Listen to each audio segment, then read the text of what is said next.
the publisher of Bad Magazine. Steve's reached out to me, asked me some questions about making Bad Magazine and AI in art. Well, I've been using AI almost daily now to make art for almost a year. It's coming up on quite a long time now. Uh, it's a fabulous tool. It's just as game changing as Photoshop was in the beginning. Uh, it's just incredible what it can do. Let me describe what it can do. Let's say you're a set designer and you want to build a set for your play. You can type in the commands and this thing will show you different setups for your set design for your play. But it's just more than that. Let's say you had a set design for you had $50,000 and you needed something extravagant. You could really, spend money. It could show you that. Let's say you had less money and you're like, give me a minimalist setup for a stage play. It would do that. And the AI that I'm using, Mid Journey, believe me, it's going through some growing pains. I can't recommend it as a product. That's for damn sure. It's down sometimes more than it's up as the developers try to figure out how to make it work. But that being said, imagine being able to do costume design on the most extravagant, fantastic level, better than Bob Fosse could ever do. It just incredible what it can do.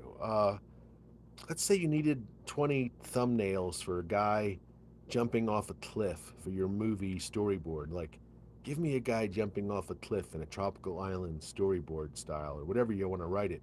It'll do that. So it gives you ideas for angles, setups. And for someone like me, it's actually educated me in art because the computer has a doctorate in art. It stacks blacks and whites and so forth perfectly when it makes black and white art. So it creates perfect eye following the way it works because you have to stack black and whites correctly for your eye to follow to create depth. It does all that. It does it in color. And then you can tell it, take the style of somebody like Alex Ross and make me a painting about Lucille Ball. And the thing will make you a painting as if it's painted by Lucille Ball, painted by Alex Ross of Lucille Ball. Then you ask it, make me a cover to a magazine from 1965 with Lucille Ball on it, painted by Alex Ross. And it does that. Or it says, or you ask it, make it photography, and it makes it look like real photography from 1965.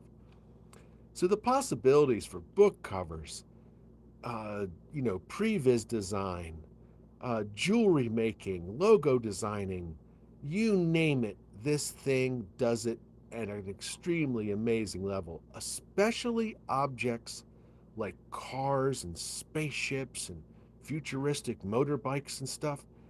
The AI software is absolutely incredible at making futuristic objects and arranging it in thousands of different ways that you'd never think of as an artist or a person and coming up with unique designs of these things. It's really incredible. I mean, it's stunning the kind of work that this thing can make. So, what do I think the future of comics is going to be as far as AI art? And maybe AI art in general for art? Well, just the way Chat GP, T, whatever it's called, is going to help people write English sentences and English papers and come up with ideas for stories and write small blurbs and paragraphs. The AI art is going to fill in a lot of gaps in art. It's going to do a lot of layout design work, a lot of logo design work. It can do covers. And the thing is, it doesn't do it perfect. Like, you might want to say, I want Spider Man jumping out of a car holding a bag of money. It's not going to come up with the image you want. It's going to come up with an image that upon description might be what we just said, but it's not going to come with the exact image. So it's almost like a take what you can get and then use it kind of idea. It's going to give you some great pictures of Spider-Man jumping out of a car potentially. Potentially not. We'll go into that in a second.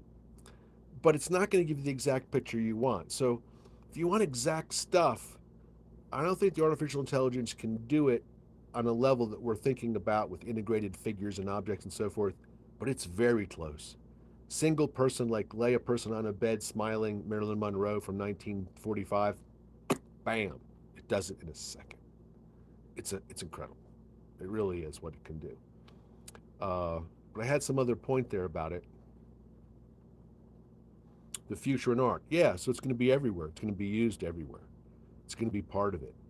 And again, even though it won't make this integrated art I was just talking about, like it's say like something complicated, it'll come up with some great ideas.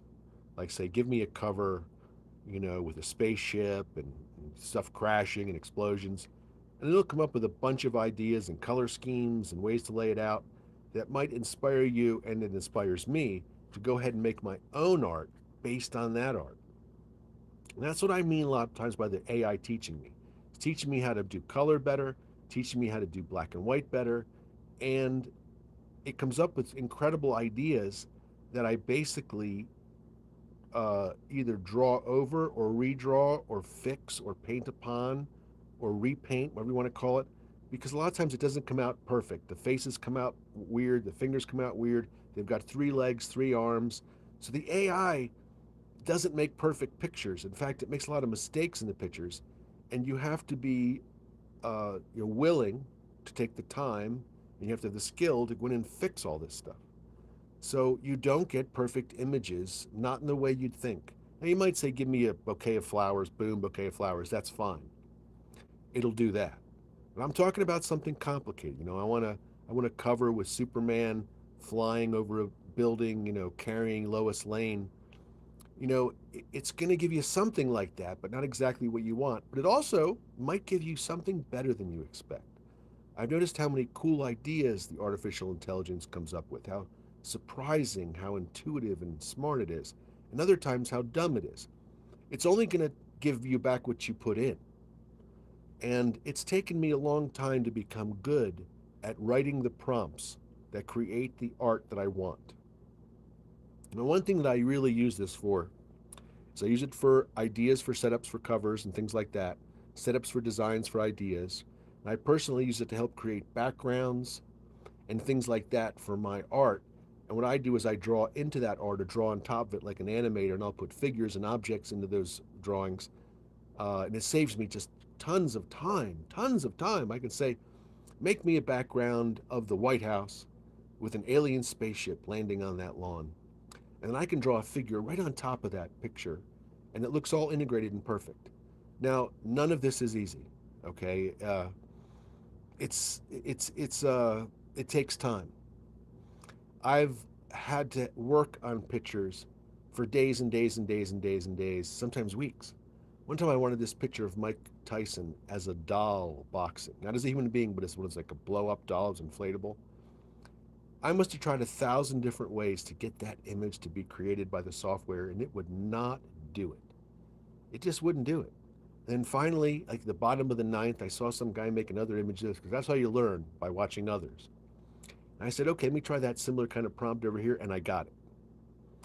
So you never know what you're getting. You might type in, plastic shine, all these different things you have to put in that you might not think, because you want a representation in art of what you're saying, and sometimes what you're saying isn't clear. Other times you can type in, "Give me a vampire" by Jack Kirby. And it'll come back with an image. By the way, it especially does Jack Kirby poorly. It doesn't even get close to Jack Kirby work. It's this approximation of it, but not, it's terrible. However, when left to its own devices, if you say to the software, "Give me an image of a superhero, tearing off his, open up his shirt, in an alley, revealing his costume. Give me a low shot, low angle, looking up." It will give you an amazing image.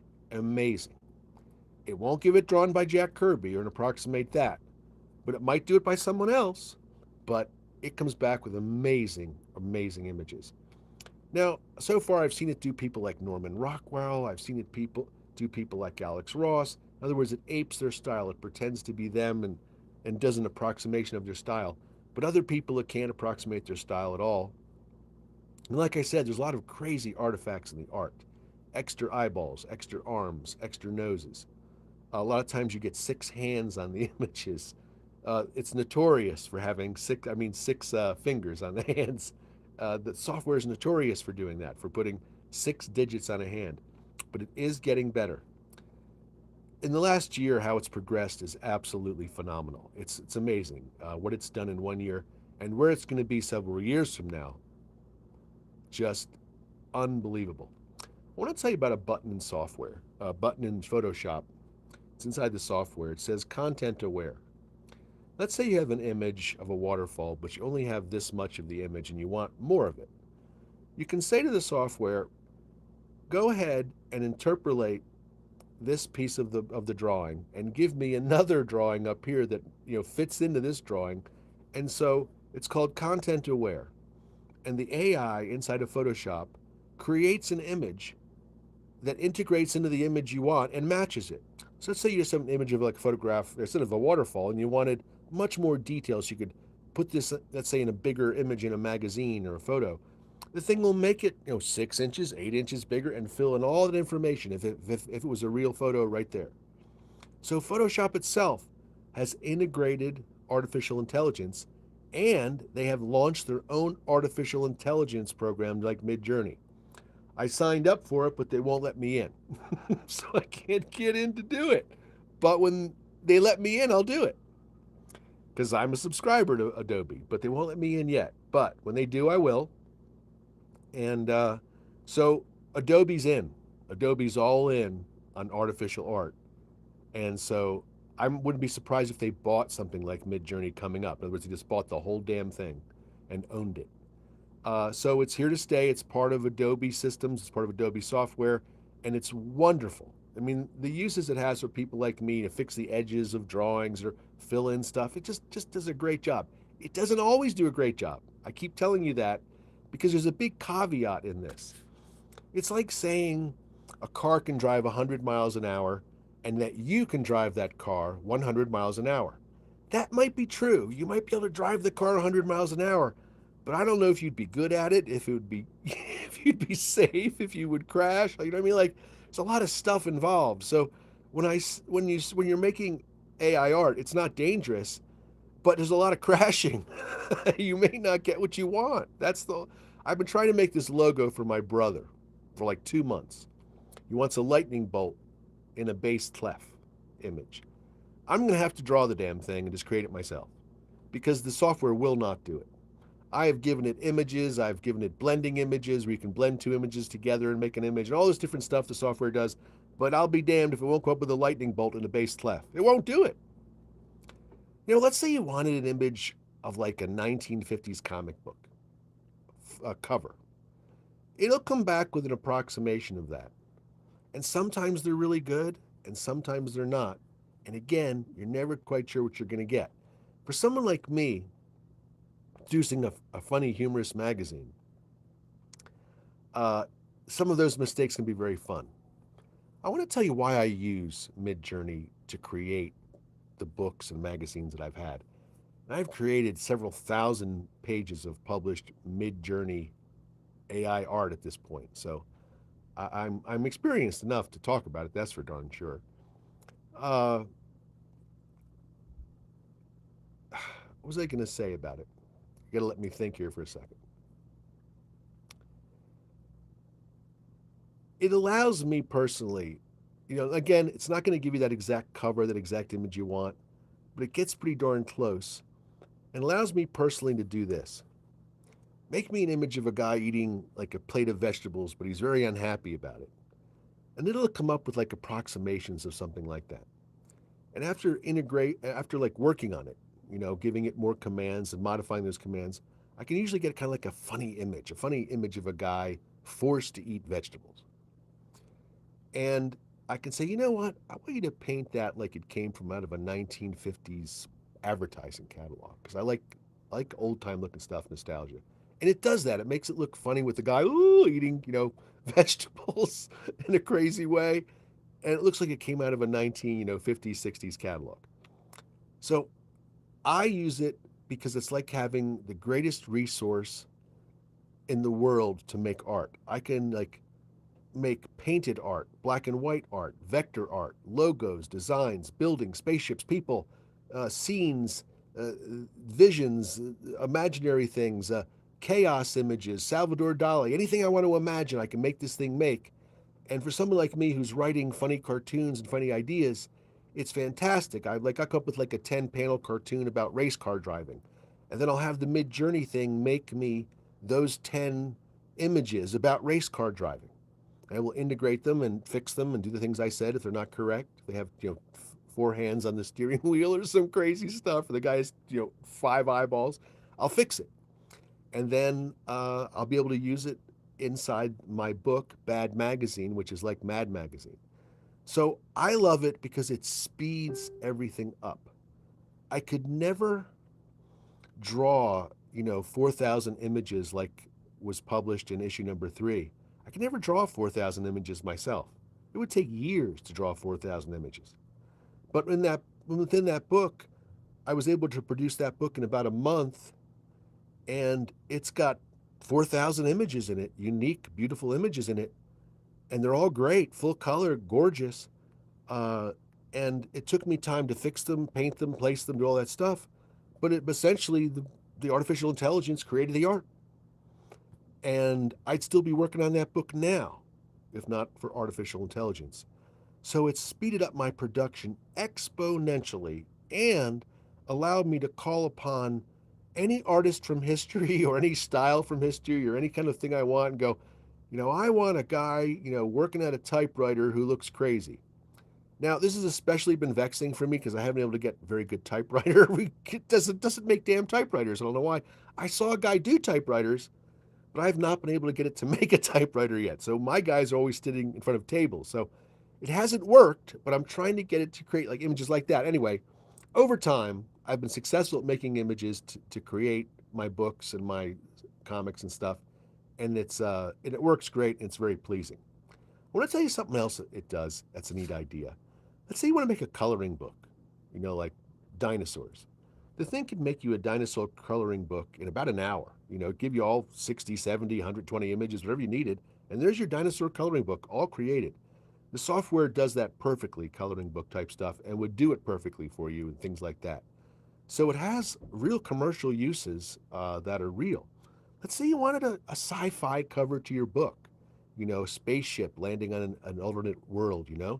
This thing will do that. It'll make you a beautiful sci-fi image.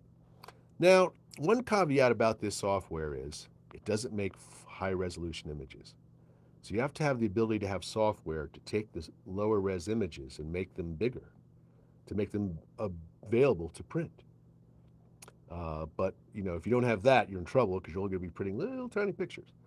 But if you have the software like Photoshop or something that allows things to be upscaled without loss of image, you're in business. They haven't fixed that yet, but eventually they'll have upscale, to a print size, I'd call it. But right now they don't. So using software to make art is definitely here to stay forever. It's not going away. It is fabulous. I use it every day to make incredible images. And I'll tell you something else I like about it that I've been doing. I made a steampunk gadgets book with it.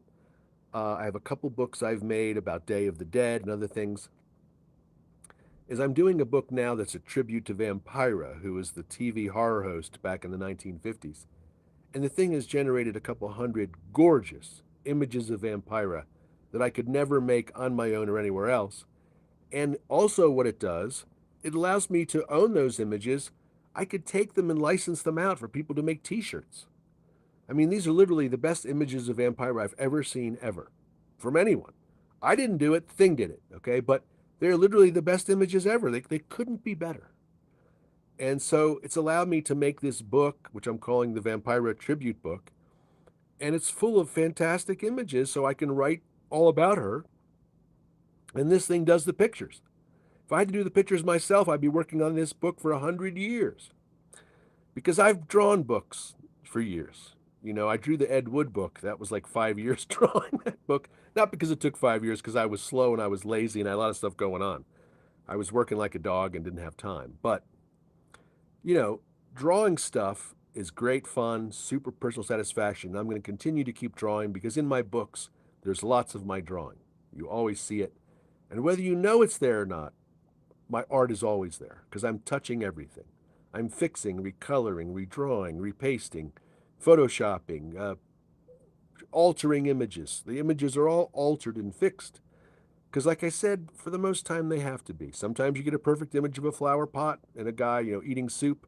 But other times you have to take the flower pot image and paste that into the guy eating soup image and then do a new background, whatever you need to do in order to make the whole thing work for what you're trying to do, what kind of image, what kind of story you're trying to tell in that image. So if you need, like I said, specific images with exact things, you might get lucky and get it. Sometimes I do, but other times you don't get the exact image you want. I'm going to continue to keep using AI art because of what I just said.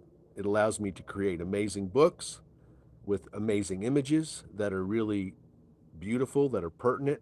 I mean, imagine if I was going to make like an architecture book about the futuristic architecture. And I wanted blueprints of that architecture, and I wanted renderings of those blueprints, full color renderings of the buildings and the spaceships. This thing would do it. It would make you the blueprints, it would make you the buildings, it would make you the images. So you could make this whole book called Futuristic Blueprints and Buildings, and it would do it. So as a bookmaker, I'm always thinking about books. What's coming though is it makes video, so you could make integrated animated video with this thing. Could you imagine? I'm not doing it, but people do it, and they're doing it. So it actually generates video too. I'm just making still images, but it's really incredible what it does. Really incredible. It can be frustrating. It was a real pain for weeks and weeks and weeks working on that Mike Tyson image and it not coming. I was like, but eventually I got it. Very, very satisfying. It had to be altered and fixed, but eventually I got something that was like, 90%, and I could use it. And what else can I say about it? What other questions have you asked me here? AI is going to affect comics and it's going to affect art because it can take an average person who's willing to learn the software and allow them to make amazing art, logos, designs, set designs, costumes, color theory, whatever you name it you want to do that day. It's a tool that works and people are going to be using it all the time to make stuff. It's going to replace some art. Like, see this logo on my hat up here? Let's say I said to it, make me 50 logos with a W with cool yellow and red black swirls. The thing would come up with 50 amazing cool images that you can embroider onto your hats that would just be mind blowing. And so now you've replaced the embroider artist. Boom, just like that overnight. Things like that. It does fantastic, fantastic work, and people who will use it and integrate it into their workflow will find it to be an amazing tool. Just it'll help them produce work faster, but of course, it will replace a certain amount of people who are making that kind of stuff. I want to say though, let's pretend, because I did, that I was the best artist in history. Imagine I could paint anything, because with Mid-Journey you can. I can paint like Michelangelo. I can paint like Leonardo da Vinci. I could paint like Rodin. I could sculpt like Rodin and prove it because I have 100 images of my sculptures, right? So I went on Fiverr and set up a Fiverr site and showed like 100 images that were so painted so beautifully, again by Mid-Journey, genius computer building beautiful images, and said, I'll paint you a beautiful image for, $50. Looks just like this. And this is better art than I could ever create in my lifetime, as good as it gets. And nobody hired me on Fiverr to do it. No one said, hey, I got to have, your poster. I got to have your art. I got to have your work on my t-shirts. So even though I'm like, pretending to be the greatest artist in history, it still didn't change my fate. This didn't make people hire me, like me, interact with me, or find me, or go, got to hire this guy. So just having this tool doesn't automatically give you an audience or a place to sell it or a thing to do with it. I could be the greatest logo designer in the world using this tool, and you would be, and you still might not be making logos for a living. It's like a college degree. It's sort of what you do with it. You know what I mean? It's not the thing itself. Yes, it's like a doorway. It's an opportunity you can step through to use as but it's not going to do anything for you. It's like owning a car. A car can get you to a good job, but unless you get that good job, you're not driving the car anywhere valuable. So Mid-Journey and AI art is like that. It's a car that can take you places, can help you, but it's not the destination. And that's something to think about as far as the future of this tool. Now, it's going to be making TV shows. It's going to be making animated stuff.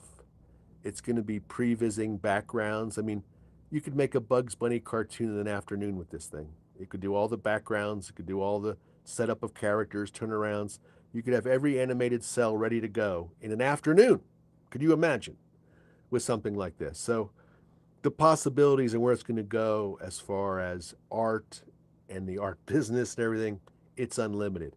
Have a huge effect, I think, in TV and film. Because let's say I needed a background of a city that's ancient, apocalyptic, let's say. This thing does that stuff wonderfully, apocalyptic cities. This could give you that background. It would give you the background map, make it look perfect, sunlight, everything. You animate that background a little bit with some, ambient dust and some so forth and After Effects. And you have your characters, walking across the screen. It would look completely real. And you wouldn't have to do, like any expensive hiring of a CG artist to make your backgrounds. You wouldn't have to hire that guy or that girl. The thing will make you the expensive matte paintings that you need already, and it's done. It's really, really. Oh, I got a cat at the back door. Just relax, kitty. Uh, it's really amazing what it can do, what it will do. And as I said earlier, where it's going to be a year from now, whoo, it's hard to imagine because what it's done in 1 year already is incredible. Anyway, I hope I've been able to address some questions about, artificial intelligence making art, my experience with it, how I've used it, how I've integrated it with my work, why I like it, why I use it, what it does do, what it doesn't do. And I hope that helps some people get inspired to use it. It's not free. It's $30 a month to use Mid-Journey. And as I said, it seems to be down more than it's up. It gives frustrating results. Every time they change generations of the software, it screws everything up. So you can be in the middle of a project making stuff and it looks all one way, it's a certain art style, and the whole thing's blown up. You're done. And it's just like one day you log on and it's all different again. And that can be frustrating. It's a pain in the ass. It's also artistically challenging because it's constantly in flux, constantly in change. And you have to be willing to deal with that, battle with it, and accept it. And I do. But it's been incredibly frustrating at times because it doesn't give me what I want. I want a man parachuting out of an airplane. And for whatever reason, for 3 weeks, it won't do it. It just, doesn't understand airplanes anymore, doesn't understand men parachuting, whatever. And then all of a sudden, it'll magically sort of fix itself and start working again. And you'll start getting good images again. But I've had weeks and weeks where the dang thing didn't produce almost anything usable. And you're like, you're pulling your hair out. But long term, it's getting better and smarter every day. It's getting more slick. It has the ability to replicate, people's art styles in a way that's uncanny, scary, and fascinating, and a really amazing thing. I hope we can come back in a year from now and I can talk about my experiences as I'm going forward with it and let you know how I feel about it then and see how I've used it. So I hope that helps everybody. Have a wonderful day. I'm Dan Burke. Read Bad Magazine. It's just like Mad Magazine, but perhaps even wackier and crazier. And it's always a pleasure to speak about it. And I appreciate people, just looking at it and thinking about it. Have a great day. Thank you very much.